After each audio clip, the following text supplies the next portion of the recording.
சுந்தரமூர்த்தி நாயனார் காஞ்சிபுரத்திலிருந்து திருப்பரங்காடு நோக்கி வரும்போது நண்பகலில் அவரும் அவருடன் வந்த அடியார்களும் பசியாலும் தாகத்தாலும் மிகவும் களைப்படைந்தனர். அப்போது சிவபெருமான் ஒரு வயதான முதியவர் வடிவில் தோன்றி அனைவருக்கும் சுவையான உணவை வழங்கி பசியை தீர்த்தார். அதன்பின் சுந்தரர் குடிக்க தண்ணீர் கேட்டபோது அந்த முதியவர் அருகிலேயே ஒரு நீர் ஊற்றை உருவாக்கிவிட்டு மறைந்து போகத் தொடங்கினார். மறைவதற்கு முன், நான் பனங்காடு வாசி, உனது திருமணத்தை தடுத்தவனும் நானே என்று கூறியதும் அந்த முதியவன் சிவபெருமானே என்பதை சுந்தரர் உணர்ந்தார். இறைவனை நண்பனாக கருதிய சுந்தரர் நகைச்சுவை கலந்த அன்பான வார்த்தைகளால் தேவாரம் பாடி இறைவனை போற்றினார். இறைவன் உருவாக்கிய அந்த ஜீவ ஊற்று இன்றும் வற்றாத தீர்த்தமாக பாய்ந்து கொண்டிருக்கிறது. பிரம்மோற்சவத்தின் போது அதற்கு கட்டமுது பூஜை நடைபெறுகிறது. இந்த அதிசய சம்பவத்தால் புகழ் பெற்ற திருப்பனங்காட்டூரில் தொண்டை மண்டலத்தின் பாடல் பெற்ற சிவத்தலமாக விளங்கும் அருள்மிகு தாளபுரீஸ்வரர் மற்றும் கிருபாபுரீஸ்வரர் திருக்கோவில் அமைந்துள்ளது.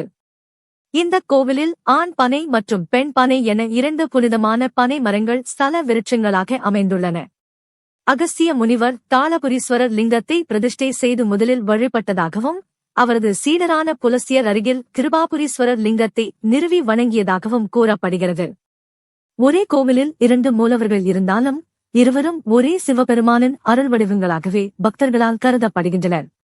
கிருபாபுரீஸ்வரர் சன்னதிக்கு நேராக ராஜகோபுரம் அமைந்திருந்தாலும் அகஸ்தியர் வழிபட்ட தாளபுரீஸ்வரரே இங்கு பிரதான மூர்த்தியாக வணங்கப்படுகிறார். 2 மூலவர்களின் சன்னதிகளும் கஜபிருஷ்ட விமான அமைப்பில் அமைந்துள்ளன என்பது இத்தலத்தின் தனிச்சிறப்பாகும்.